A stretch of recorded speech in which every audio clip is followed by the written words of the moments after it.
Hello all, welcome back to Telugu explanation of Ramesh Singh's Indian economy. ఈరోజు మనం 13th chapter insurance in India గురించి చెప్పుకుంటాం. So Telugu explanation చేస్తున్నాము, line to line Telugu explanation. So మనకి దీనికి టైం వేస్ట్ ఎక్కువగా కాదు, మనకి ఈజీగా మన లాంగ్వేజ్లో చదువుకుంటే తొందరగా మైండ్లోకి వెళ్ళిపోయింది కాబట్టి ఈ ప్రయత్నం చేస్తున్నాను. చాలా ఈజీగా ఉంటుంది, ఫాలో అవ్వండి. అండ్ మన ఛానల్ పేరు టాపర్స్ ట్యుటోరియల్, సబ్స్క్రైబ్ చేసుకోండి. సో కొత్త వీడియోస్ అన్నీ పెడతాను. ఎకానమీ కూడా ఈ రమేష్ సింగ్ టెక్స్ట్ బుక్ అంతా కూడా వీడియోస్ చేసి పెడతాను. అండ్ ఈరోజు మన చాప్టర్లోకి వెళ్తే అసలు ఫస్ట్ ఇన్సూరెన్స్ అంటే ఏంటి. మనం ఎప్పుడు ఎక్కడికి వెళ్ళినా కూడా ఇన్సూరెన్స్ అనే పదం వింటూనే ఉంటాం. కాబట్టి బైక్ ఏదైనా ఇన్సూర్ చేశారా, ఏదైనా ప్రాపర్టీ ఇన్సూరెన్స్ చేశారా, హెల్త్ ఇన్సూరెన్స్ చేసుకున్నారా అని మనం వింటూ ఉంటాం. సో అసలు ఇన్సూరెన్స్ అంటే ఏంటండి? So anything use to cut down the risk, అంటే రిస్క్ని తీసేసేది ఇన్సూరెన్స్. మనకు రిస్క్ లేకుండా చేసేదే insurance. So but in familiar terms insurance is provided by an insurance company which covers a persons life. So మనం మాట్లాడుకోవాలంటే మనకు తెలిసిన పదాల్లో ఇన్సూరెన్స్ ఎవరు ప్రొవైడ్ చేస్తారు? ఇన్సూరెన్స్ కంపెనీ వాళ్ళు ఇన్సూరెన్స్ అనేది ప్రొవైడ్ చేస్తారు. ఎలా? Which covers a persons life called life segment. ఒక పర్సన్స్ లైఫ్ని కనుక కవర్ చేస్తుంటే అది లైఫ్ సెగ్మెంట్ కిందకి వస్తుంది. Or covers the loss of assets, property, వాళ్ళ ఆస్తులు కానీ కవర్ చేస్తుంటే, వాళ్ళ వస్తువులు కానీ ఆస్తులు కానీ కవర్ చేస్తుంటే అది నాన్ లైఫ్ సెగ్మెంట్ కిందకి వస్తుంది. That is under general segment. The insurance policies are purchased at fixed premium. So ఈ ఇన్సూరెన్స్ పాలసీస్కి అలా కొనుక్కుంటాం. ఇన్సూరెన్స్ పాలసీ అనేది ఒక ఫిక్స్డ్ ప్రీమియమ్స్ అనేవి ఉంటాయి. So what is premium? Premium అంటే మనం కడతాం కదండి, మంత్లీ ఇంత అని చెప్పేసి కడతాం కదా, దాన్ని ఆ అమౌంట్నే మనం ప్రీమియం అని పిలుస్తాం. సో ఇంత కట్టాలి అని ఉంటుందన్నమాట. So that is called insurance పాలసీలో ప్రీమియమ్స్ అంటే అది ఫిక్స్డ్ ప్రీమియమ్స్ అనేవి ఉంటాయి. And so insurance industry. So insurance has a deep rooted history in India. So ఈ ఇన్సూరెన్స్కి ఇండియాలో బాగా పాతుకుపోయిన హిస్టరీ అనేది ఉంది, చరిత్ర ఉంది. It finds mention in the writings of Manu అనే వాళ్ళు అనే మనుస్మృతి రాశారు. సో యజ్ఞవల్క్య ధర్మశాస్త్ర రాశారు, కౌటిల్య అర్థశాస్త్ర రాశారు.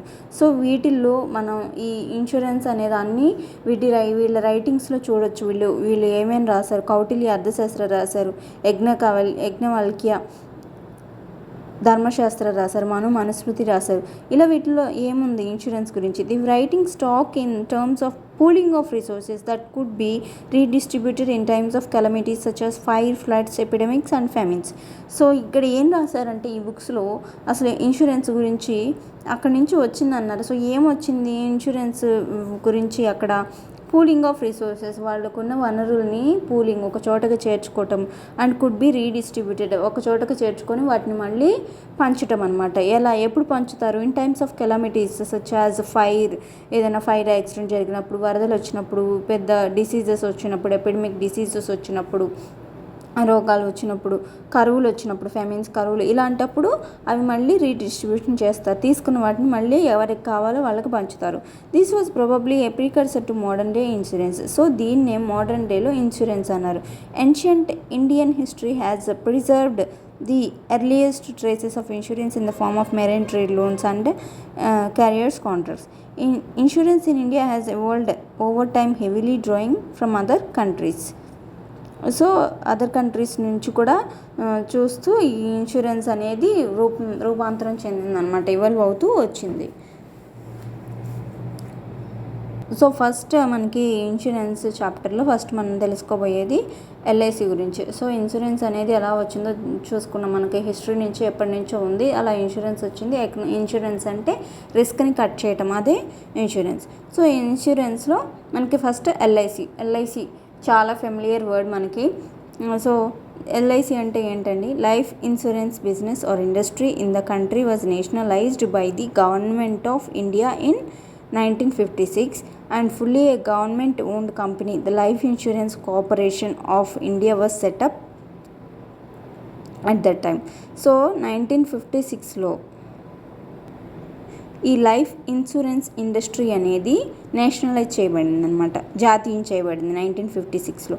And a fully government owned company the life insurance corporation of India. అప్పుడు ఫుల్గా కంప్లీట్గా గవర్నమెంట్ ఆధ్వర్యంలో ఉన్న కంపెనీ, ఇన్సూరెన్స్ కంపెనీ అయిన life insurance corporation of India, అది ఎల్ఐసి సెటప్ చేయబడింది, స్టార్ట్ చేయబడింది.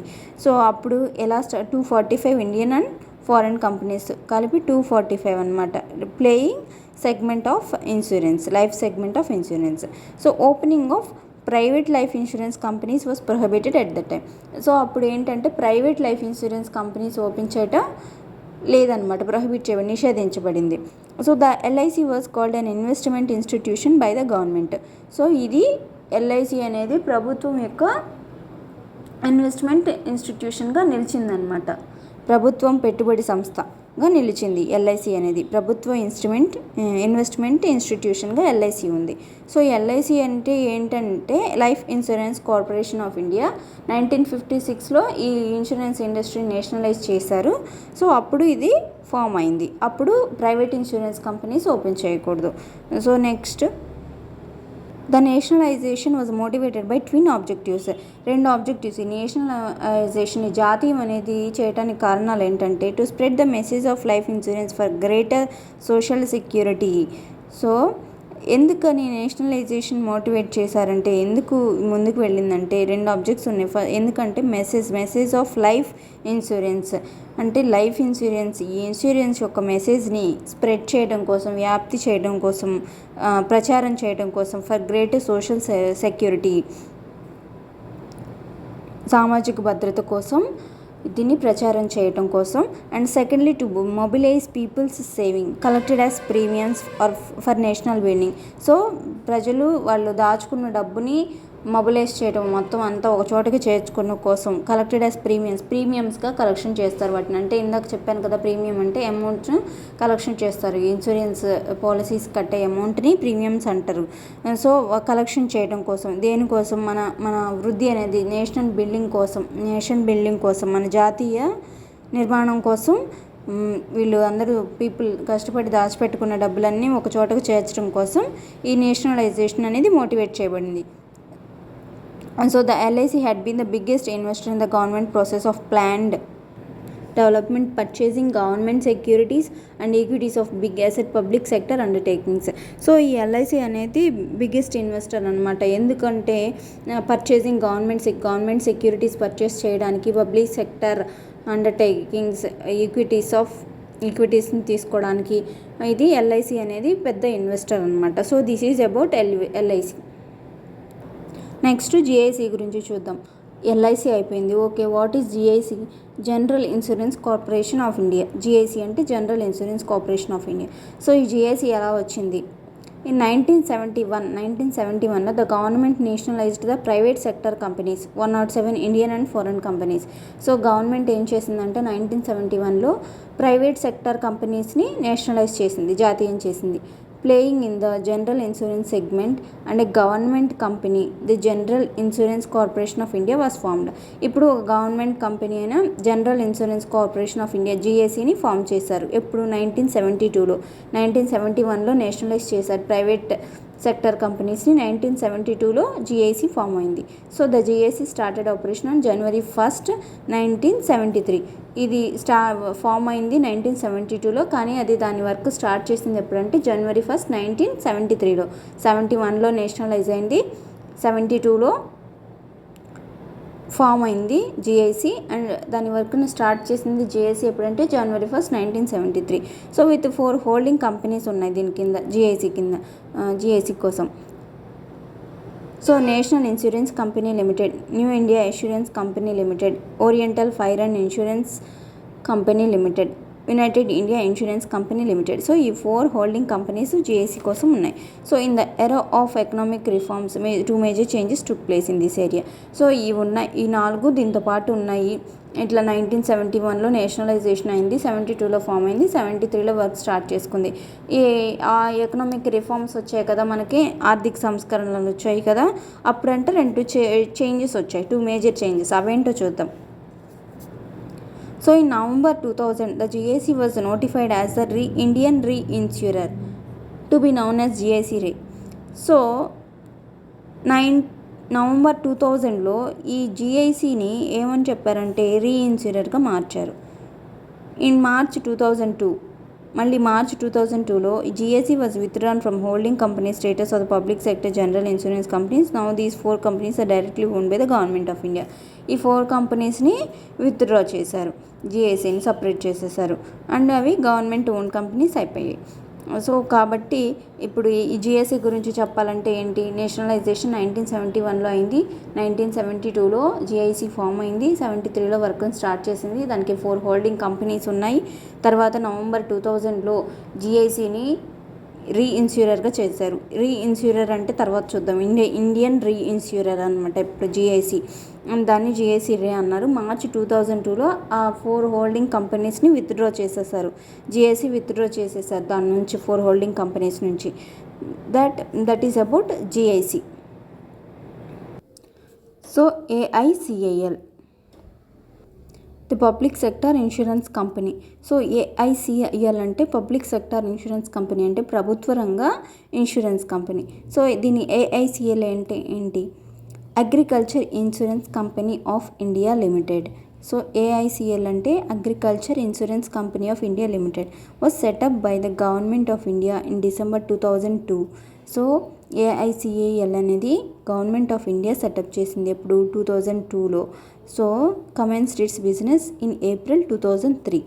సో దాని బిజినెస్ని ఎప్పుడు స్టార్ట్ చేసింది, వ్యాపారాన్ని, ఏప్రిల్ 2003లో. డిసెంబర్ 2002లో సెటప్ చేశారు అండ్ ఇది స్టార్ట్ చేసింది బిజినెస్ ఏప్రిల్ 2003లో. This is a dedicated agri insurance company and AIIMS to serve the needs of the farmers better and to move towards a sustainable actuarial regime. This is a dedicated, ఇది ఒక dedicated agri insurance అంటే దీనికి అంకితమైన agri insurance company అనమాట. ఇది అంకిత భావంతో కూడిన అగ్రి ఇన్సూరెన్స్ కంపెనీ. అండ్ దీని ఎయిమ్ ఏంటంటే to serve the needs of the farmer better, రైతుల యొక్క అవసరాలని ఇంకా మంచిగా వాళ్ళ నీడ్స్ని ఫుల్ఫిల్ చేసేది. And move towards a sustainable actuarial regime, స్థిరంగా ఉన్న యాక్చురల్ రిజైమ్ వైపు వెళ్ళటమే ఇది లక్ష్యంగా పెట్టుకుందనమాట. దీని ఎయిమ్ అది, ఫార్మర్స్ నీడ్స్ని ఇంకా బెటర్గా తీర్చాలి అనేది దీని ఎయిమ్. ఇది dedicated agri insurance company. This company was responsible to look after the national agriculture insurance scheme NAIS which was launched in 1999. ఈ కంపెనీ దేనికి రెస్పాన్సిబుల్ అంటే దేని బాధ్యత దీని మీద ఉంది, national agricultural insurance scheme NAIS 1999లో లాంచ్ చేశారు. ఆ NAIS ఒక బాధ్యత ఈ ఏఐసిఐఎల్ మీద ఉంది. ఏఐసిఐఎల్ మీద NAIS యొక్క బాధ్యత ఉంది. NAISని ఎప్పుడు లాంచ్ చేశారంటే 1999లో లాంచ్ చేశారు. సిన్స్ జనవరి 2016 నుంచి the company is looking after the newly launched PMFBY, prime minister Fasal బీమా Yojana, which subsumed the existing agri insurance schemes, the NAIS and the modified NAIS 2010. So ఇది 2016 నుంచి PMFBY, ప్రైమ్ మినిస్టర్ ఫసల్ బీమా యోజన, దాని గురించి కూడా చూసుకుంటుంది ఈ ఏఐసిఎల్ఏ. NAIS గురించి కూడా చూసుకుంటుంది. మాడిఫైడ్ రిఫార్మ్స్, కొన్ని రిఫార్మ్స్ ఉంటాయి. మాడిఫైడ్ NAIS 2010లో కొన్ని మోడిఫికేషన్స్ అన్నీ జరిగాయి. నేషనల్ అగ్రికల్చర్ ఇన్సూరెన్స్ స్కీమ్లో కొన్ని మోడిఫికేషన్స్ జరిగాయి. అవి కూడా ఈ ఏఐసిఐఎల్ఏ చూసుకుంటుంది. So till AICIL was not set up, the agri insurance responsibility of the government was being looked after by the General Insurance Corporation. So AICIL లేనప్పుడు ఈ అగ్రి ఇన్సూరెన్స్ రెస్పాన్సిబిలిటీస్, బాధ్యతలన్నీ ఎవరు తీసుకున్నారంటే జనరల్ ఇన్సూరెన్స్ కార్పొరేషన్ తీసుకుంది. So AICIL is jointly promoted by the public sector insurance companies and the development financial institutions. Majority shared owned by the GIC, 35% GICకి joint promote చేయబడుతుంది. ఎట్లా, public sector insurance companies and development financial institutions. Majority shares GIC own చేసుకుంటుంది 35% and నాబార్డ్కి 30% ఉంది. While the 4 public sector general insurance కంపెనీస్కి 8.75% each, ఒక్కొక్క దానికి 8.75% ఉంటుంది. GICకి 35% అండ్ నాబార్డ్కి 30% ఉంది.